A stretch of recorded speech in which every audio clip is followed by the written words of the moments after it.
She thought he was just a broke veteran, until a 21-gun salute stopped traffic outside her motel. Welcome to Dusk Tales. Let's uncover what really happened.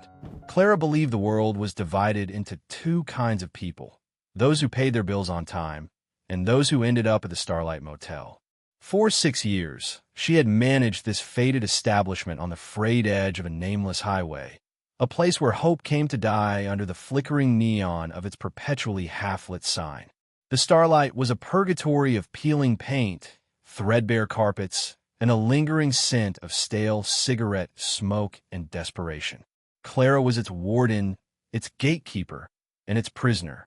Her life had been pared down to a series of weary tasks: scrubbing stains that would never come out, fielding complaints about plumbing that was older than she was, and chasing down payment from guests whose lives were as broken as the ice machine in the lobby. Her own dreams had long since been packed away, like old photographs in a dusty attic, replaced by the grim reality of profit margins and occupancy rates dictated by her boss, Mr. Henderson, a disembodied voice on the phone who spoke of people only in terms of revenue streams and liabilities. And the biggest liability on her ledger right now was the man in room 12. Samuel.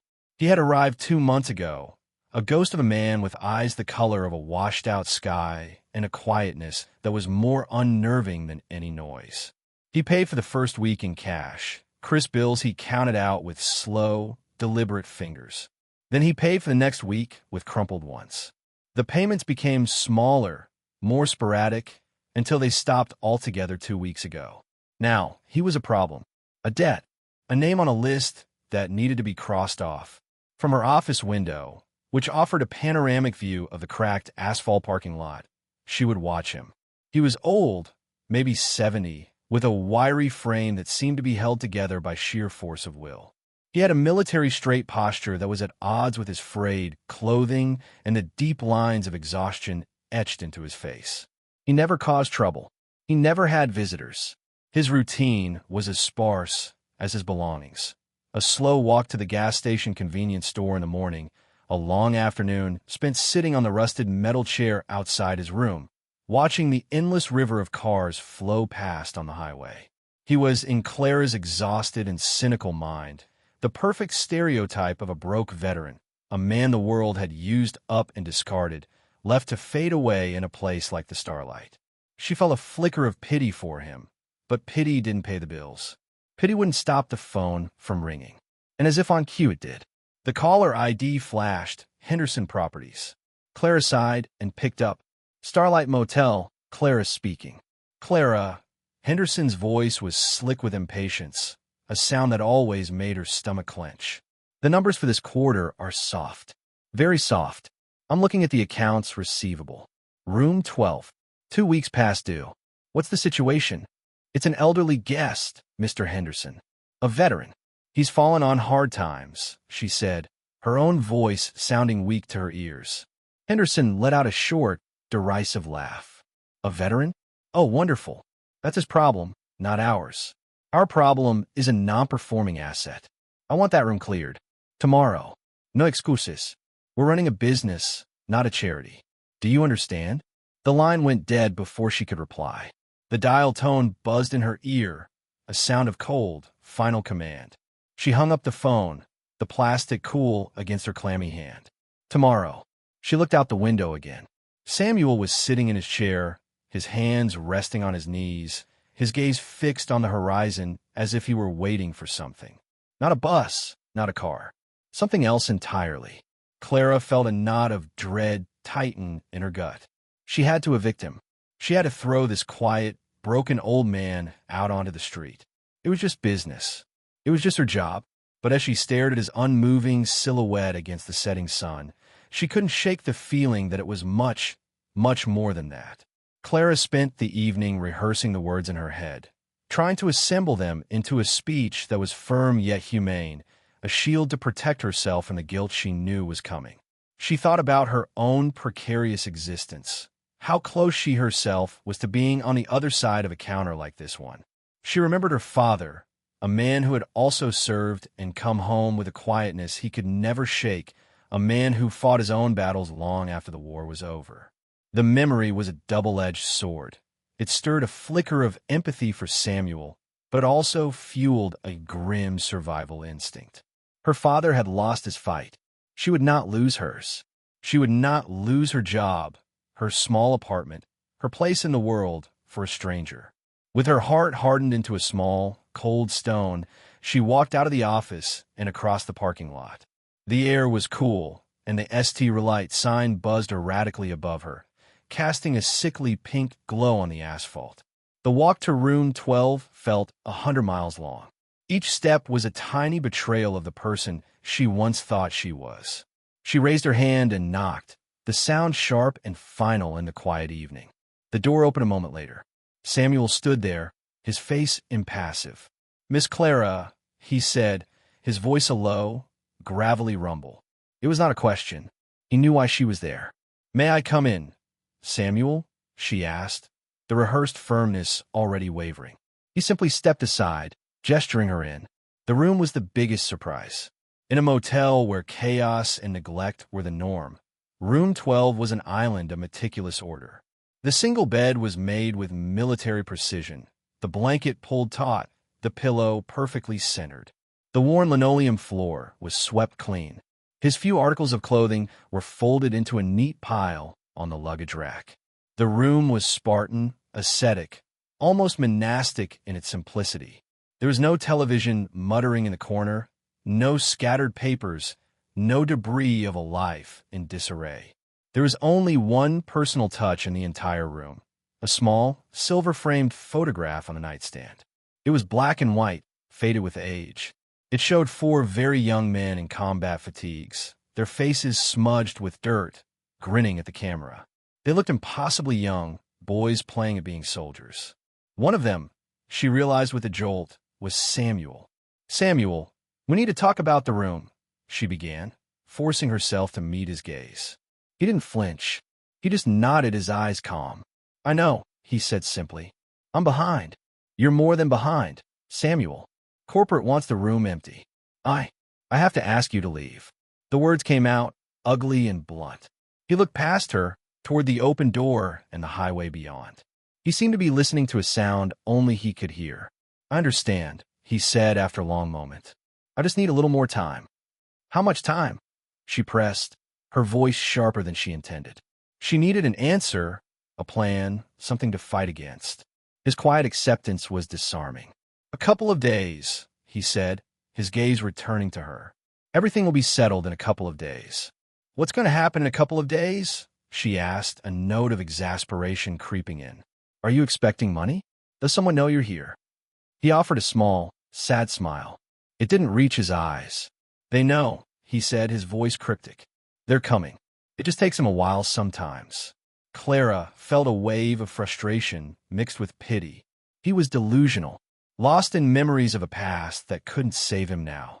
He was waiting for comrades who were likely long dead, for a rescue that would never arrive. She was his only reality, and she was here to evict him. "I can give you 48 hours, Samuel," she said, the words feeling like a death sentence. "That's it. By Friday morning, the room has to be clear. I am sorry." She turned and left before he could reply, unable to bear the quiet dignity in his eyes for another second. As she walked back to the office, the image of the 4 smiling boys in the photograph was burned into her mind. The next 2 days were a slow-motion torment for Clara.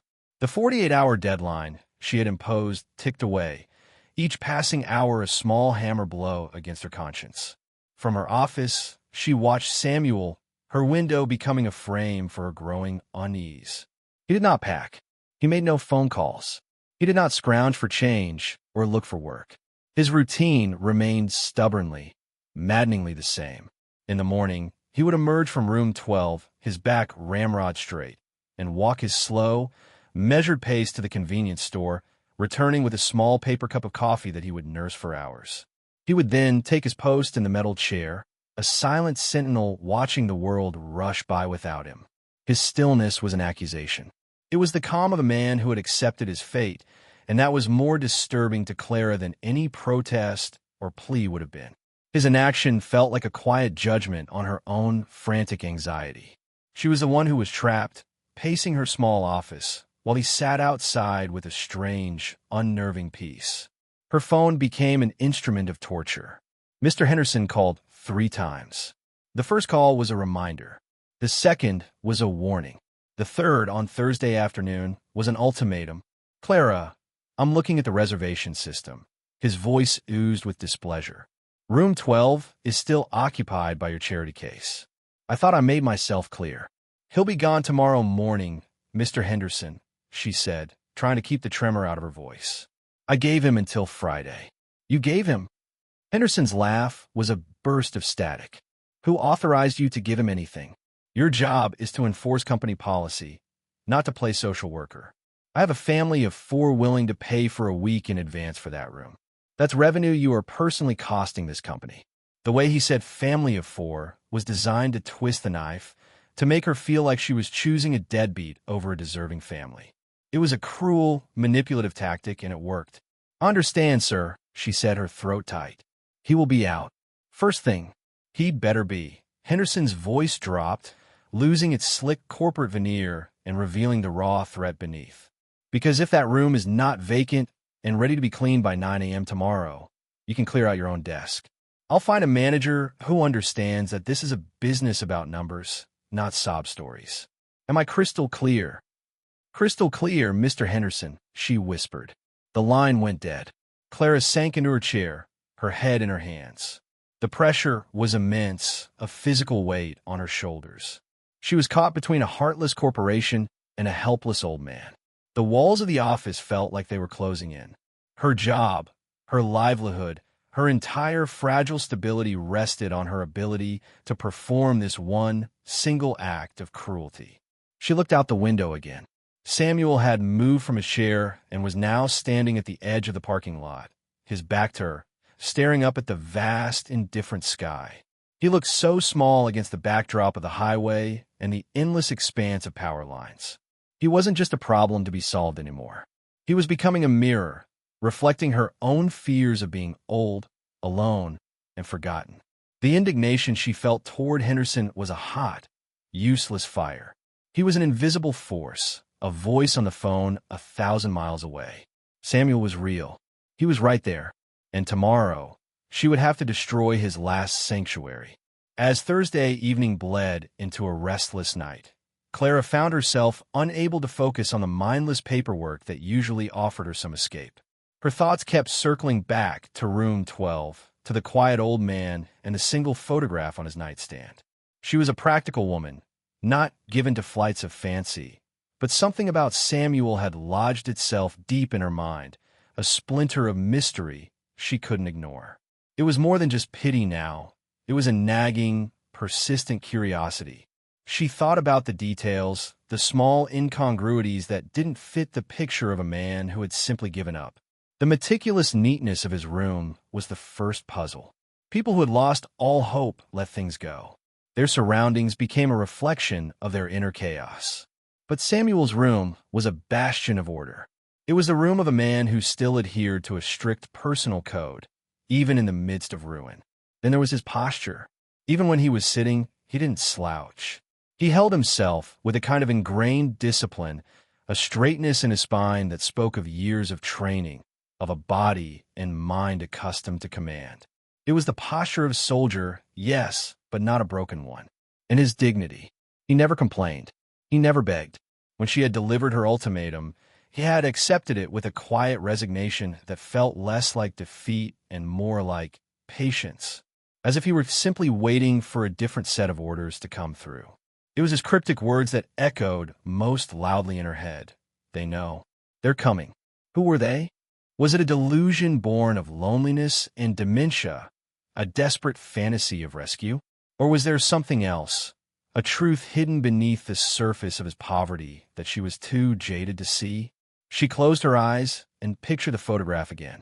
For smiling, dirt-smudged faces. Boys on the brink of whatever horror had forged the old man she saw today. What had happened to them? What did they fight? What had Samuel done? What had he seen to earn that haunted look in his eyes? Clara found her mind drifting to her own father. He too had served a short, brutal tour in a forgotten conflict. He came back different, quieter, with a shadow behind his eyes that never left. He never talked about it, but the war was always there, a silent guest at their dinner table. He had struggled with jobs, with fitting back into a world that no longer made sense to him. He had died too young, his body succumbing to illnesses his spirit was too weary to fight. She had loved him fiercely, but she had also been frustrated by his inability to move on. Now, looking at Samuel, she felt a pang of belated understanding. Perhaps moving on wasn't the point. Perhaps for some, the war never ended. Perhaps honor and duty were burdens you carried until the very end. This thought offered no comfort. It only deepened her conflict. Was she about to do to Samuel what the world had done to her father? Discard him because he didn't fit, because his silent struggles were inconvenient? The fear of Henderson's wrath warred with a rising tide of empathy and a profound sense of shame. She was the one with the power here, however small, however delegated, and she was about to use it to crush a man who, for all she knew, had already endured more than she could ever imagine. The night wore on, sleepless and long, and Clara knew that whatever happened in the morning, it would leave a mark on her that no amount of cleaning could ever scrub away. Friday morning arrived with a pale, unforgiving light. The air was still and heavy, charged with the unspoken dread of the day's task. Clara hadn't slept. She had sat in her office all night, watching the headlights of the occasional truck slice through the darkness, each one feeling like a tick of a clock counting down to her deadline. 8:15 a.m. Henderson would be expecting her call in 45 minutes. She felt a cold, sick hollowness in the pit of her stomach. There was no more time for debate, no more room for moral equivocation. It was his room or her job. Her survival instinct, honed by years of scraping by, won the grim battle. She stood up, her movements stiff, and walked over to the printer. With a final, silent apology to whatever good was left in her, she printed the official eviction notice. The paper felt obscene in her hand, the black, legally binding letters a formal declaration of her failure as a human being. She folded it and put it in an envelope, a small, cowardly attempt to soften the blow. She took her keys and walked out of the office, locking the door behind her. The morning air did nothing to clear her head. The parking lot felt like a stage, and she was the villain, walking toward her cue. As she approached room 12, she glanced through the large window. The curtains were parted slightly, and she could see Samuel inside. He was not packing. He was sitting on the very edge of the bed, the one he made so perfectly each day. He was fully dressed in what she recognized as his best, or at least his cleanest, clothes.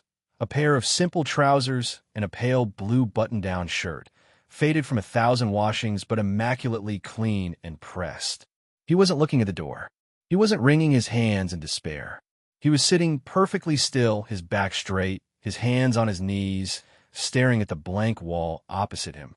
It was the posture of a man awaiting a verdict, of a prisoner about to hear his sentence. He looked calm, resolved, as if he had prepared for this moment his entire life. The sight broke something in Clara.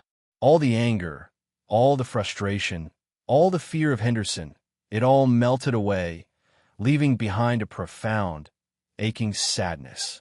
This was wrong. This was unforgivably wrong. Her steps slowed. The eviction notice in her pocket felt like it was burning a hole through the fabric. She stopped a few feet from the door, her courage failing her. What kind of person had she become? She took a deep, shuddering breath, trying to steel herself one last time. It was just a job. It was just a room. She raised her hand, her knuckles poised to rap against the faded blue paint of the door. This was it, the final act, the moment she would trade a piece of her soul for a paycheck. Her hand trembled, the movement almost imperceptible. She was a coward, and this was her proof. Just as her knuckles were about to make contact, a sound cut through the morning. It was a sound so alien, so out of place in the mundane world of the Starlight Motel, that her hand froze in midair. The sound was not the familiar drone of highway traffic or the distant wail of a city ambulance.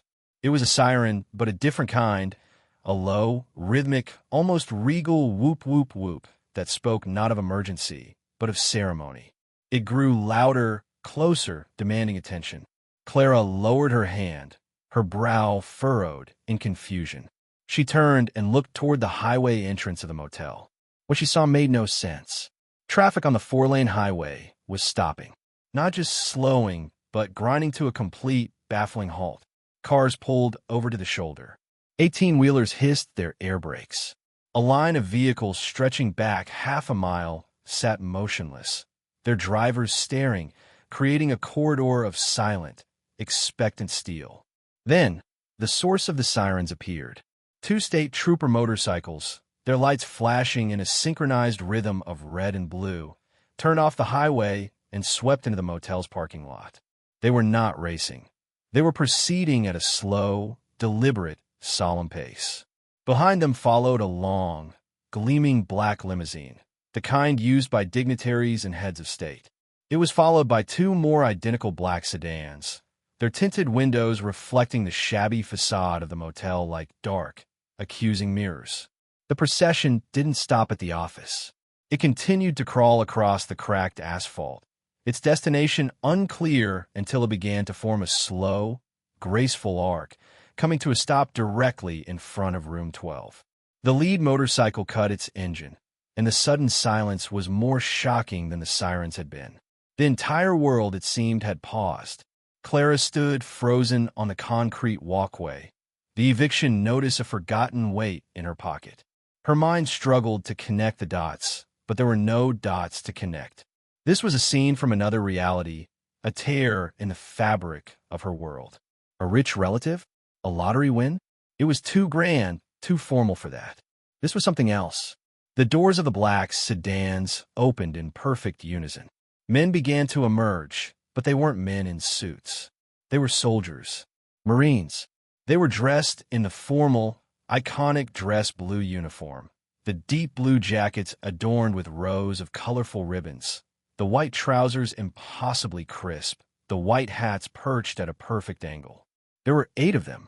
They moved with a chilling, synchronized grace, their polished black shoes making no sound on the gritty asphalt. They didn't look at Clara. They didn't look at the motel. Their faces were masks of solemn focus. 4 of them carried ceremonial rifles. Under the sharp, barked command of one of the officers, they formed 2 perfect lines, a pathway of honor leading from the limousine directly to the door of room 12. Clara's heart was hammering against her ribs. This wasn't a rescue. This wasn't a family visit. This was a full-dress military honor guard. Here, at the Starlight Motel, for the man she was about to make homeless. The sheer, terrifying absurdity of the situation was overwhelming. It was like watching a royal coronation take place in a dumpster. She felt a wave of dizziness, a sense of vertigo, as if the ground itself had become unstable beneath her feet. The world had turned upside down, and she was standing at the epicenter of its madness. The air in the parking lot was thick with an unspoken reverence that felt utterly alien to the Starlight Motel. The few other guests who had emerged from their rooms stood gaping, their morning cigarettes forgotten in their hands. The silence was absolute, broken only by the distant hum of the idling limousine. The honor guard stood as still as statues, a living monument of discipline and respect aimed at the peeling blue door of room 12. Clara felt small, insignificant, an intruder in a sacred ceremony she could not comprehend. The eviction notice in her pocket now felt like a profane object, a mark of her own ignorance and callousness. Then, one of the figures detached himself from the group and began to walk toward her. He was older than the others, his hair gray and cut short, but he moved with the same ramrod-straight posture. The shoulders of his immaculate uniform bore the 3 silver stars of a lieutenant general.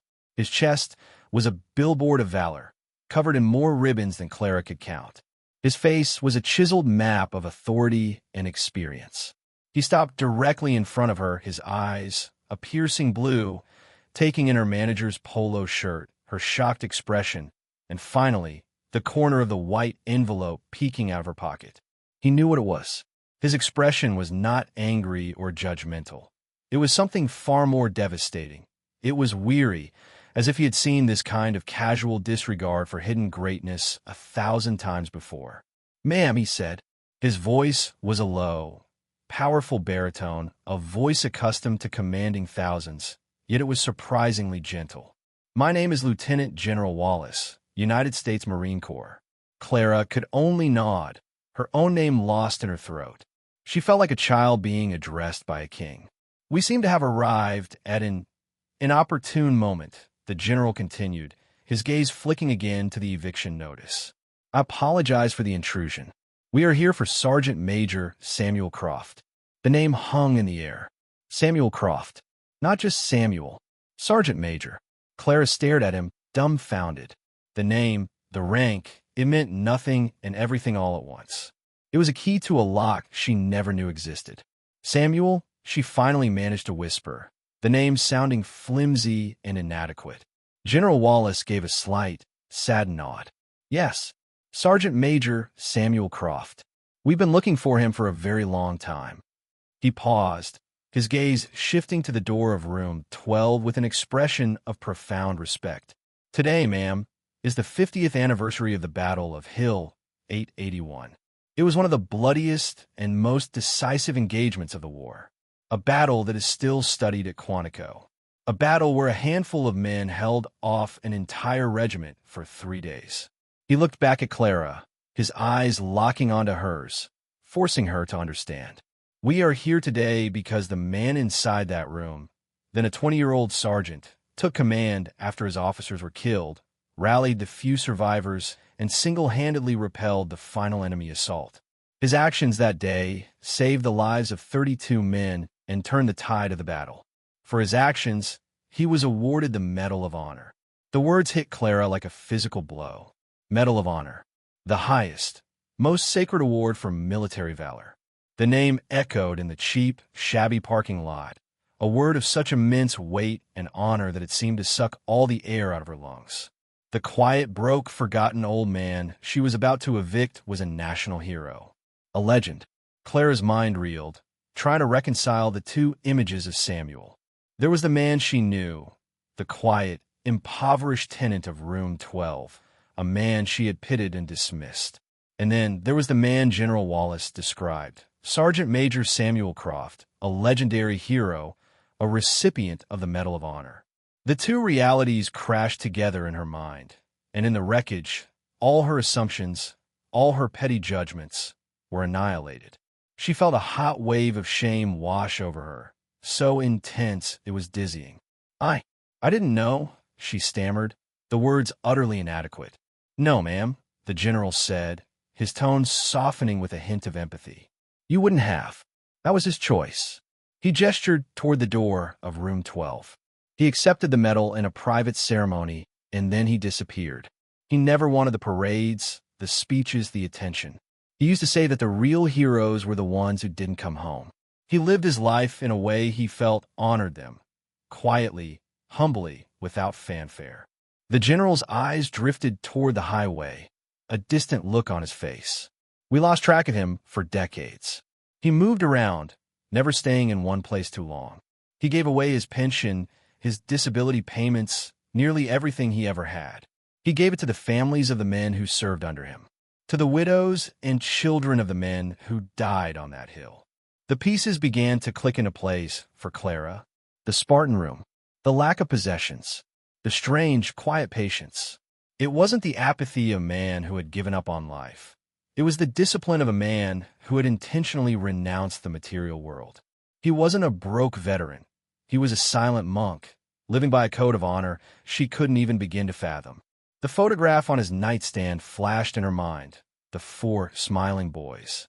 "The men in the picture," she whispered. General Wallace nodded grimly. His fire team. He was the only one who walked off that hill.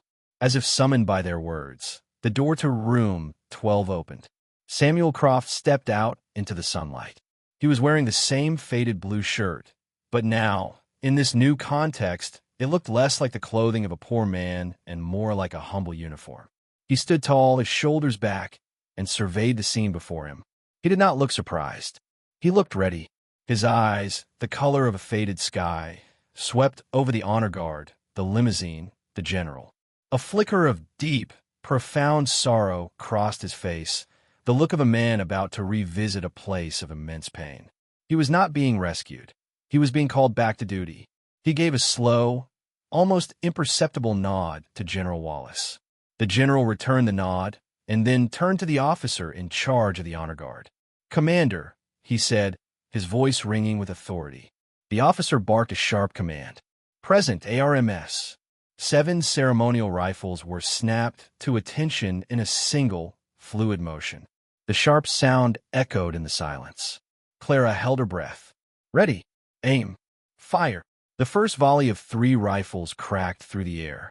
The sound was a physical shockwave, a deafening explosion that was utterly alien to this place of quiet decay. Clara flinched violently, a small cry escaping her lips. The eviction notice, forgotten in her hand, fluttered to the ground, landing face up on the dirty asphalt. A flock of pigeons scattered from the motel roof. The traffic on the highway remained frozen. 3 empty shell casings spun through the air, glinting in the morning sun before clattering onto the pavement. "Ready, aim, fire." The second volley. Another concussive blast. Another trio of shells ejected. Samuel Croft stood perfectly still, his eyes closed, his face a mask of stoic grief. He was not here in the parking lot of the Starlight Motel. He was 50 years in the past, on a blood-soaked hill, surrounded by the ghosts of his friends. "Ready, aim, fire." The third volley. The final, thundering tribute. Each shot was a hammer blow to Clara's conscience, a punctuation mark on the colossal, humiliating scale of her misjudgment. The final echo of the 21-gun salute faded, leaving behind a ringing silence and the faint, acrid smell of gunpowder. The 7 riflemen snapped their weapons back to their shoulders with a final, percussive slap of leather and steel. The formal part of the ceremony was over, but the gravity of the moment remained, a thick, palpable presence in the air. General Wallace walked the few steps to Samuel Croft and stopped directly in front of him. For a long moment, the 2 men simply looked at each other. The 3-star general in his decorated uniform and the quiet hero in his threadbare shirt. It was a meeting of 2 worlds, bridged by a shared, unspoken understanding of duty and sacrifice. Then, the general raised his hand in a slow, sharp salute. It was not the perfunctory gesture of a superior to a subordinate. It was a sign of the deepest, most profound respect.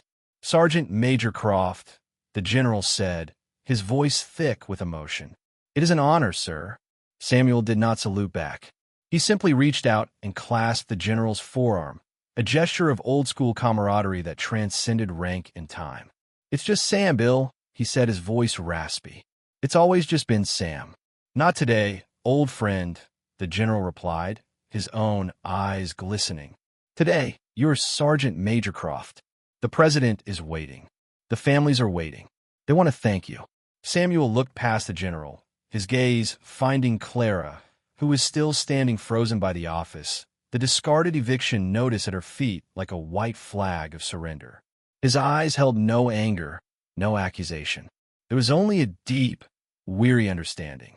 He gave her a small, forgiving nod, a gesture that somehow made her feel even more ashamed. The general gently guided Samuel toward the open door of the limousine. As Samuel was about to get in, he paused and looked back one last time at the faded blue door of room 12, his home for the last 2 months. It was a final, silent goodbye to his life of anonymity. He then ducked into the plush interior of the car, disappearing from view. The honor guard dissolved with the same quiet efficiency with which it had formed, its members getting back into the black sedans. General Wallace got into the limousine with Samuel. With a low rumble, the procession began to move, pulling out of the parking lot and back onto the highway, where the parted traffic began to slowly, respectfully flow behind it. In less than 15 minutes, they were gone. The Starlight Motel was quiet again, but it was a different kind of quiet. The air was no longer thick with desperation, but with the lingering ghost of honor. Clara stood there for a long time, watching the spot where the limousine had been. The world had gone back to normal, but she had been irrevocably changed. She finally bent down and picked up the eviction notice. The official, heartless words mocked her. She looked at room 12, now just an empty, silent box. She understood now. The quiet dignity, the meticulous order, the patient waiting, it was all part of a discipline forged in the fires of a hell she could never imagine. It was the armor of a man who had faced the worst of humanity and had chosen to respond not with bitterness, but with a quiet, lifelong act of penance and remembrance. She had looked at a hero and had seen only a liability. She had looked at a king in exile and had seen only a beggar. The narrator's voice comes in, full of quiet reflection. It's easy to judge the books by their battered covers, to measure a person's worth by the contents of their wallet. But true value, true honor, is often silent. It lives in the quiet places, in the unseen sacrifices, in the hearts of those who have given everything and asked for nothing. Clara never saw Samuel Croft again, except on the news a few days later, standing beside the president, looking uncomfortable and out of place in a new suit. But every day, as she managed the Starlight Motel, she looked at the door to room 12 and remembered. She remembered the day that greatness, in its humblest disguise, had checked in, and in doing so, had taught her the profound, life-altering lesson that the most important stories are the ones we are too busy to see. The departure of the military procession left a void in the parking lot, a vacuum of silence and significance that the mundane sounds of the highway could not fill. The other guests, who had watched the entire spectacle in stunned silence, slowly retreated back into their rooms, whispering amongst themselves, their own small dramas dwarfed by the epic they had just witnessed. For them, it would be a strange story to tell, a bizarre anecdote about their stay at a rundown motel. But for Clara, it was a reckoning. She stood alone in the empty parking lot, the flimsy eviction notice still clutched in her hand. It felt like a confession of her own blindness. She walked, as if in a trance, to the door of room 12. It was unlocked. With a trembling hand, she pushed it open and stepped inside. The room was exactly as Samuel had left it. Impossibly neat, the bed made, the floor swept. It was a room that held no trace of the man who had lived there, except for one thing. On the nightstand, where it had been all along, was the small, silver-framed photograph of the 4 smiling soldiers. She picked it up, her fingers tracing the cool glass. She looked at the face of the young Samuel, his grin wide and carefree, a boy unaware of the legend he would become, of the weight he would choose to carry. She looked at the other 3 faces, ghosts frozen in time, their laughter forever silenced by the hill that Samuel had survived. These were the men he had lived for. These were the men for whom he had renounced the world. The room was not empty. It was filled with their presence. It was a shrine, a private memorial that she had almost desecrated. A wave of profound remorse washed over her, so powerful it buckled her knees. She sank onto the edge of the perfectly made bed, the same spot where she had seen Samuel waiting that morning, and she wept. She wept for her own callousness, for the cynical shell she had built around her heart. She wept for the lonely burden Samuel had carried for 50 years. She wept for her father, whose silent pain she had never truly understood until this moment. That afternoon, the phone rang. It was Henderson. "Clara," he barked without preamble. "Did you clear out room 12? How about the family waiting?" Clara took a deep breath. The fear she usually felt when she heard his voice was gone, replaced by a cold, clear resolve. "The room is vacant, Mr. Henderson," she said, her voice steady. "But you can't rent it out." "What are you talking about?" "Of course I can rent it out," he sputtered. "No," she said, a newfound strength in her voice. "That room is no longer for rent. It's being taken off the books. Permanently." There was a stunned silence on the other end of the line. "On whose authority?" Henderson finally demanded, his voice incredulous. "On my authority," Clara said. The man who stayed there was Sergeant Major Samuel Croft, a Medal of Honor recipient. This morning, he was escorted from that room by a Marine Honor Guard and a 3-star general to meet the President of the United States. That room is now a part of this motel's history. It's a part of American history, and it will be preserved as a tribute to him. We're not running a business, Mr. Henderson. We're standing on hallowed ground. She could hear him trying to form a response, a mixture of rage and confusion, but she didn't wait to hear it. With a sense of liberation she hadn't felt in years, she hung up the phone. She knew he would fire her. She knew she would be out of a job by the end of the day. But for the first time in a very long time, she didn't care. She had found something more valuable than a steady paycheck. She had found her own honor. She spent the rest of the day cleaning room 12, not as a manager, but as a custodian of something sacred. She dusted the simple furniture and polished the silver frame of the photograph, which she placed back in the center of the nightstand. She bought a small, simple plaque and had it engraved. In this room resided Sergeant Major Samuel Croft, a man of quiet honor. It wasn't much, but it was a start. It was an act of penance, an act of respect. It was the beginning of her own long walk back to the person she wanted to be. The Starlight Motel would remain a place on the edge of the highway, a temporary stop for weary travelers. But for Clara, and for anyone who would listen to her story, Room 12 would forever be a beacon, a quiet testament to the fact that heroes don't always wear uniforms or carry medals. Sometimes they live in the humblest of places, carrying the weight of the world with a quiet grace that we can only hope to recognize.